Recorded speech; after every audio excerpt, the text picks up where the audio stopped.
Hello everyone, welcome back to my YouTube channel. তো আজকের এই ভিডিওতে 8টা স্টক নিয়ে আলোচনা হবে যেগুলো আজকে দারুণ তেজি দেখিয়েছে। তো চলুন ডিসকাস করা যাক। আজকে প্রথম স্টক হলো কেপিআই গ্রিন এনার্জি।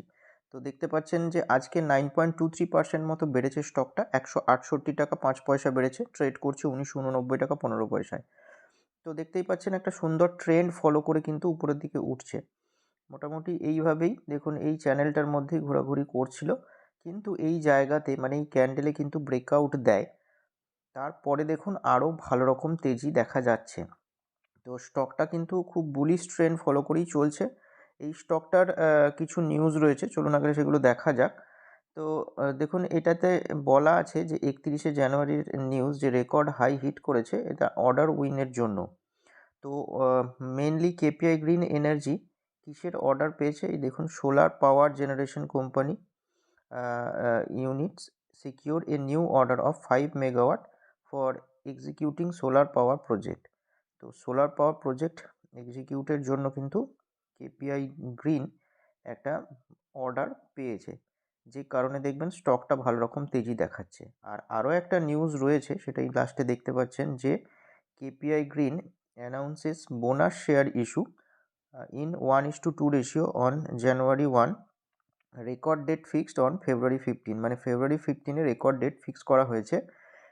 যদি কারুর কাছে দুটো শেয়ার থেকে থাকে তাহলে কিন্তু একটা বোনাস শেয়ার পাওয়া যাবে। তো এইটা এই নিউজটার জন্যও কিন্তু মানে স্টকটা ভালো রকম উপরের দিকে মুভমেন্ট দেখাচ্ছে। তো নজর রাখবেন স্টকটার উপর, এখন এমনিই খুব ডিমান্ডে আছে স্টকটা। নেক্সট যে স্টক সেটা হচ্ছে সালাসার টেকনো ইঞ্জিনিয়ারিং। তো সালাসার টেকনো ইঞ্জিনিয়ারিং আজকেও কিন্তু আপার সার্কিটেই প্রায় ক্লোজ দিয়েছে, 9.08% বেড়েছে, 2 টাকা 35 পয়সা বেড়েছে। তো অ্যামাউন্টটা এখানে 28 টাকা দেখাচ্ছে। এটার কারণ হচ্ছে যে স্টকটা আজকে স্প্লিটের ডেট ছিল, মানে রেকর্ড ডেট ছিল, তো স্প্লিট হয়েছে আজকে স্টকটা। তো কারোর কাছে একটা স্টক থাকলে সেটা এখন 5টায় গিয়ে দাঁড়িয়েছে। তো যদিও এখনও ডিম্যাটে এটা শো হচ্ছে না, তো ওই জন্য দেখুন অনেকটা ডাউন দেখাবে, মানে আজকের এখানে ক্লোজিং বেসিসে এই জায়গাটায় দেখাচ্ছে, কিন্তু স্টকটা কিন্তু আজকেও আপার সার্কিটে গিয়ে ক্লোজ দিয়েছে। স্টকটার কিন্তু ট্রেন্ড যেটা আছে সেটা দেখতে পাচ্ছেন আপওয়ার্ড ট্রেন্ড ফলো করেই চলছে। তো স্টকটা যেহেতু আজকে স্প্লিট দিয়েছে সেহেতু এত অ্যামাউন্টটা কম লাগছে, 28 টাকা লাগছে। তো এই স্টকটা কিন্তু এখন খুব ভালো পারফরমেন্স দেখাচ্ছে, তো স্টকটার উপর নজর রাখবেন। নেক্সট যে স্টক সেটা হচ্ছে প্রকাশ পাইপ লিমিটেড। তো প্রকাশ পাইপ দেখুন এই যে চ্যানেলটা আমি ড্র করে রেখেছি, এই চ্যানেলের মধ্যেই কিন্তু ঘোরাঘুরি করছে। সাপোর্টের কাছে এলেই বাইং দেখা যাচ্ছে, তারপর কিন্তু আবার ধীরে ধীরে মুভমেন্ট দেখা যাচ্ছে উপরের দিকে। তো স্টকটার কিন্তু যেটা মানে ইন্ডাস্ট্রি পিই আছে এই সেক্টরের, প্লাস্টিক পাইপ সেক্টরের, তো তার তুলনায় কিন্তু এখন স্টকটার পিইটা কিন্তু অনেকটাই কম, এবং এর মানে উপরের দিকে যাওয়ার পোটেনশিয়ালি বেশি। আর কিছুদিন আগে এই স্টকটাতে নিউজ আসে যে মুকুল আগরওয়াল এই স্টকটার কিছু স্টেক নিয়েছেন, তো সেই কারণে কিন্তু স্টকটা আরও তেজি দেখাচ্ছে উপরের দিকে। নেক্সট যে স্টক সেটা হচ্ছে ইআইডি পেরি ইন্ডিয়া। তো ইআইডি পেরি দেখুন এটা উইকলি বেসিসের চার্ট। তো আজকে স্টকটা কিন্তু 5.27% বেড়েছে, মানে 32 টাকা 95 পয়সা মতো বেড়েছে, ট্রেড করছে 657 টাকা 70 পয়সাতে। তো উইকলি বেসিসের চার্টটা কেন নিয়েছি দেখলে বুঝতে পারবেন যে এটা অনেক দিন ধরে একটা রাউন্ডিং বটম তৈরি করেছে, একদম ব্রেকআউটের মুখেই আছে। মানে এই যে ক্যান্ডেলটা যেটা ক্লোজ হয়েছে, দেখতে পাচ্ছেন যে এই লাইনটা যেটা ড্র করে রেখেছি ওই লাইনের একদম কিন্তু মানে দোরগোড়াতেই আছে। ওইটাকে যদি ব্রেক করে উপরে উঠতে পারে, মানে নেক্সট দিনে যদি একটা কনফার্মেশন ক্যান্ডেল এখানে উপরে ফর্ম হয়, তাহলে কিন্তু স্টকটার আরও তেজি লক্ষ্য করা যাচ্ছে। তো দেখা যাক কি হয় নেক্সট ডেতে, যে এইটাকে ব্রেক করে উপরে ওঠে নাকি প্রফিট বুকিং করে আবার নিচে নামে। তো দেখা যাক, সেই মতো কিন্তু ব্যবস্থা করা যাবে।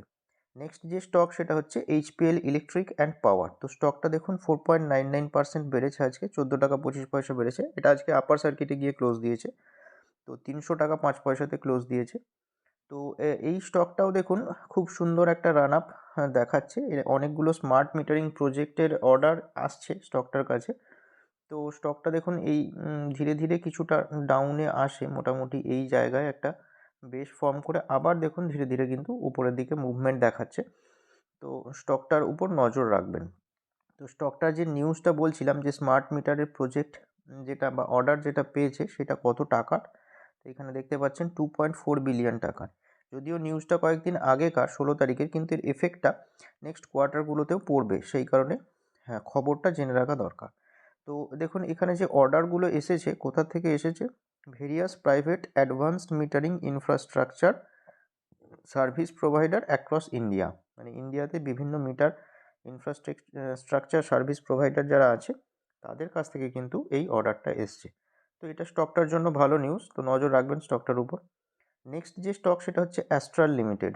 তো অ্যাস্ট্রাল লিমিটেড আজকে দেখুন 3.21% বেড়েছে, 58 টাকা 80 পয়সা বেড়েছে, ট্রেড করছে 1889 টাকা 20 পয়সাতে। তো স্টকটার Q3 রেজাল্ট আসে, তো রেজাল্ট তো এস্টিমেশন যেটা ছিল সেটাকে মিস করেছে। তবুও স্টকটা আজকে একটু হলেও জাম্প করেছে, তার কারণ হচ্ছে যে বাজেট ছিল সেখানে কিন্তু এই ইনফ্রাস্ট্রাকচারের উপর একটু জোর দেওয়া হচ্ছে।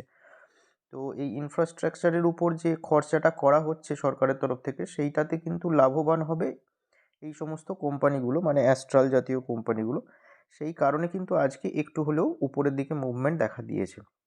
আর স্টকটা দেখতেই পাচ্ছেন যে এই রেঞ্জটার, মানে যেটা এর অল টাইম হাই 2050 টাকা মতো ছিল, তারপর দেখুন এই যে একটা রেঞ্জের মধ্যে বাউন্ড হয়ে গেছে, এই রেঞ্জেই ঘোরাঘুরি করছে। তো এই রেঞ্জের যদি উপরের দিকে ব্রেকআউট দেয় তাহলে কিন্তু ফ্রেশ তেজি লক্ষ্য করা যাবে, না হলে কিন্তু এই রেঞ্জেই অনেকদিন সময় কাটাতে পারে। তো নজর রাখবেন স্টকটার উপর। নেক্সট যে স্টক সেটা হচ্ছে আইরেডা, মানে ইন্ডিয়ান রিনিউয়েবল এনার্জি। তো ইন্ডিয়ান রিনিউয়েবল এনার্জি দেখুন আজকে 2.20% বেড়েছে, 4 টাকা বেড়েছে।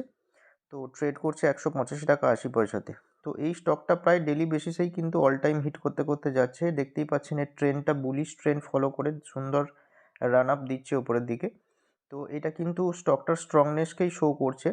যদি কোনো রকম রিট্রেসমেন্ট দেখেন তাহলে কিন্তু একটা নেওয়ার সুযোগ হিসেবে দেখতে পারেন। অবশ্যই আপনি রিসার্চ করবেন এবং যা করবেন আপনার ফিনান্সিয়াল অ্যাডভাইজারের সঙ্গে কনসাল্ট করে তবেই করবেন। কিন্তু এটার চার্ট বলছে এটা এখন কিন্তু বুলিশ প্যাটার্ন ফলো করছে এবং আরও আপওয়ার্ড মুভমেন্ট দেখানোর সম্ভাবনা রয়েছে, কারণ এই বাজেটে রিনিউয়েবল সেক্টর, তারপরে ইনফ্রাস্ট্রাকচার সেক্টর, এই সমস্ত সেক্টরের উপর কিন্তু ভালো রকম জোর দেওয়া হচ্ছে।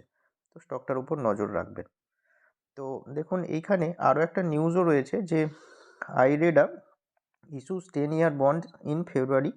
এটা একটা ব্যাংকারের তরফ থেকে, মানে একটা সূত্র মারফত খবর পাওয়া গেছে যে মোটামুটি 15 বিলিয়ন রুপিস, যেটা 180.5 মিলিয়ন ডলার, এইটা এরা রেজ করতে চলেছে through sale of bond maturing in 10 years.